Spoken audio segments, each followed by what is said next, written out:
Hello विद्यार्थियों, संस्कृत की अध्येता देवियों के संस्कृत गद्य गरिमा का अध्याय कवींद्र रवींद्र का चौथा भाग है। चतुर्थम भाग स्ति रवींद्र साहित्य रचनायां नैसर्गिकी नवनोन्मेषशालिनी प्रतिभातु प्रधान कारणमासीदेव परं तत्रत्याः पारिवारिक परिस्थिति अपि विशिष्टं कारणभूतं।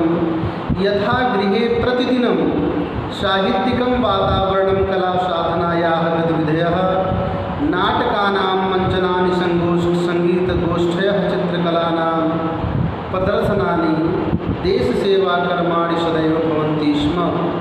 क्या है? कवींद्र साहित्य रचनायाम, कवींद्र का अर्थात कवि इंद्र, कवींद्र कवि धन इंद्र, कवींद्र दीर्घ स्वर संधि है। रवींद्रस्य रवींद्रनाथ के साहित्य रचनायाम, साहित्यिक रचना में या साहित्यिक रचना के नैसर्गिकी माने स्वाभाविक, रवींद्र की साहित्यिक रचना में नैसर्गिकी स्वाभाविक नव उन्मेष, स्वाभाविक नए नए भाव तथा शालिनी का मतलब विचार, नए उन्मेष, नए भाव तथा विचार की प्रतिभा, विचारों की प्रतिभा तू माने तो प्रधान कारणम आसीद एव, प्रधान कारण तो है ही, थी, प्रधान कारण तो थी ही, परम किंतु मतलब रवींद्र के साहित्यिक रचना में स्वाभाविक नए भाव और शालिनी प्रतिभा और विचारों की प्रतिभा तो प्रधान कारणमासीदेव, प्रधान कारण तो थी ही, परम तत्रत्याः किंतु उसमें उनकी पारिवारिक परिस्थिति अपि, किंतु वहाँ की अर्थात उनकी पारिवारिक स्थिति भी विशिष्ट कारणभूतम, विशेष कारणजनक था, विशेष कारणभूत था। यथा जैसे गृहे घर में प्रतिदिन साहित्यिकम वातावरण, जैसे प्रतिदिन घर में साहित्यिक वातावरण का होना, कला साधनाया गतिविधियाँ, कला साधन की गतिविधियों का होना, कला साधन की गतिविधियाँ, नाटकानां मंचनानि, नाटकों का मंचन होना, संगीत गोष्ठियाँ, संगीत की गोष्ठियाँ, चित्रकलानां प्रदर्शनानि और चित्रकला का प्रदर्शन, देश सेवा कर्मणि और देश सेवा का कर्म सदैव भवन्ति स्म, हमेशा होता रहता था। किशोरावस्था में ही रवींद्र ने अनेकाः कथाः, अनेकों कथाओं को, निबंधाश्च और निबंधों को लिखित्वा माने लिख करके, पारिवारिक पत्रिकासु, परिवार की ही पत्रिका में, जिसका नाम भारतीय साधना तत्वबोधनी था, उस भारतीय साधना तत्वबोधनी में मुद्रित माने छपवाते रहते थे। किशोरावस्था में ही ये सब लिखते थे और लिख करके अपनी पारिवारिक यानी उनके परिवार की जो पत्रिका थी, उस पत्रिका जिसका नाम था भारतीय साधना तत्वबोधनी, उसमें ये मुद्रितिस्म छपवाते रहते थे। तेन च शैशव संगीतम, तीन उनके द्वारा च माने और उनके द्वारा शैशव संगीत, शांत संगीत, शैशव संगीत का मतलब प्रारंभिक संगीत, शैशव माने प्रारंभिक होता ही है, उनके द्वारा शैशव संगीत, प्रारंभिक संगीत, शांत संगीतम, शांत संगीत, प्रभात संगीतम, प्रभात संगीत, नाटकेषु, नाटकों में रुद्रचंडम, रुद्रचंड, वाल्मीकि प्रतिभागी नाटकम, वाल्मीकि प्रतिभागी वाल्मीकि प्रतिभागी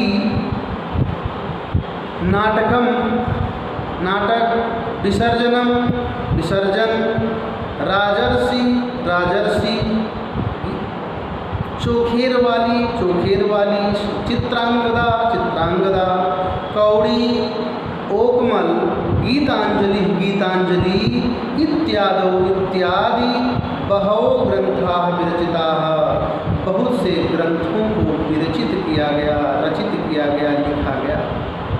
उनके द्वारा शैशव संगीत यानी प्रारंभिक संगीत, सांध्य संगीत, प्रभात संगीत, नाटकेश और नाटकों में रुद्रचंडम, वाल्मीकि प्रतिभागी इति नाटकम, वाल्मीकि प्रतिभागी नामक नाटक, विसर्जन और क्या, राजर्षि, चोखेर वाली, चित्रांगदा, कौड़ी, शोकमल, गीतांजलि इत्यादि बहवः ग्रंथा, बहुत से ग्रंथों को विरचिता माने रचा गया, लिखा गया, उनके द्वारा रचना की गई। गीतांजलि वैदेशिकै नोबेल पुरस्कारेण पुरस्कृतश्च आसीत्। गीतांजलि के लिए वैदेशिकै माने विदेशियों के द्वारा, गीतांजलि के लिए वैदेशिकै माने यानी गीतांजलि को वैदेशिकों के द्वारा, विदेशी लेखकों के द्वारा, विदेशियों के द्वारा नोबेल पुरस्कार से पुरस्कृत भी किया गया। एवं बहूनि प्रशस्तानि, इस प्रकार बहुत से प्रशस्त पुस्तकों को बंग साहित्याय प्रदत्तानि, बंगाल के साहित्य को दिया गया। एवं इस प्रकार बहूनि प्रशस्तानि पुस्तकानि, बहुत से प्रशस्त पुस्तकों को बंग साहित्य को, बंगाल के साहित्य को प्रदान किया गया इनके द्वारा। कवींद्र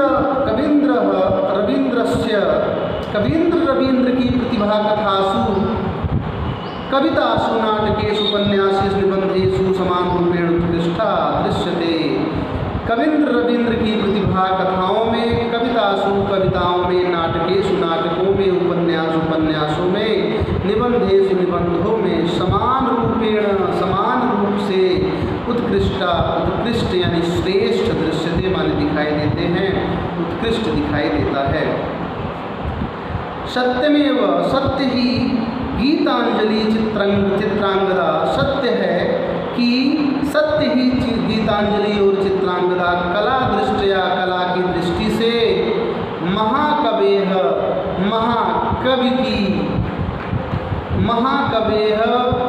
उभेः अपि, महाकवि की उभेः माने दोनों ही, महाकवि की दोनों ही रचना में वैशिष्ट्यम आहवतः, वैशिष्ट्य परिपूर्ण है। मतलब सत्य ही चित्रांगदा और गीतांजलि कला की दृष्टि से महाकवेः उभेः अपि रचने, महाकवि की दोनों ही रचनाओं में वैशिष्ट्यम आहवतः, विशेषताओं से परिपूर्ण है। क्या लिखा? एकोनविंशतमे शततमे, अर्थात एक क्या लिखा हुआ है 1932 ईस्वी में, इस शाब्दे माने ईस्वी में 2+63, 30 में 2 अधिक 32 हो गया। एकोनविंशतमे, एकोनविंश माने एक नहीं 20, तो यहाँ पर 19 शततमे माने 100, इस शाब्दे माने ईस्वी में 1932 ईस्वी में महात्मा गांधी पुणे के कारागार में आसीत माने थे, यानी पुणे के कारागार में अवरुद्ध आसीत बंद थे। 1932 ईस्वी में महात्मा गांधी पुणे के कारागार में बंद थे। ब्रिटिश शासक अनुसूचित जातियों का सवर्ण हिंदू जातियों से पृथक माने अलग, निर्वाचनाय माने निर्वाचन के लिए प्रयत्नशील थे। यानी जो विदेशी शासक, हमारे ब्रिटिश शासक थे हमारे देश में, वह अनुसूचित जातियों का हिंदुओं के सवर्ण जातियों से अलग अलग निर्वाचन के लिए प्रयत्नशील थे, लगनशील थे। यस्य स्पष्टम उद्देश्यम हिंदू जातीयानाम परस्परम विभाजनम आसीत्, जिसका स्पष्ट उद्देश्य हिंदू जातियों का परस्पर माने आपस में विभाजन था। बहुविरोधे कृते भी, बहुत से विरोध किए जाने पर भी ब्रिटिश शासकाः शांति न लेभिरे, बहुत सा विरोध किए जाने पर भी ब्रिटिश शासकों ने शांति ही ना लेभिरे, शांति नहीं लिया, अर्थात शांत नहीं हुए। विभाजयितुं च प्रयत्माना, और विभाजन के लिए प्रयत्नशील एवासन, और विभाजन के लिए प्रयत्नशील ही थे।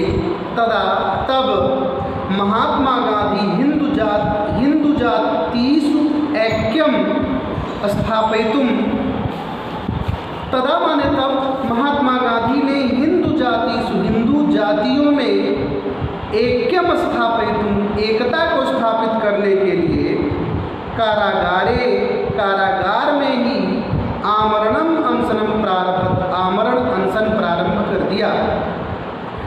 गुरुदेवस्य रविंद्रनाथस्य च अनुमोदनम ऐच्छत, और गुरुदेव रविंद्रनाथ टैगोर से अनुमोदन की इच्छा की, अर्थात उनसे अप्रूवल की, अनुमोदन की इच्छा की।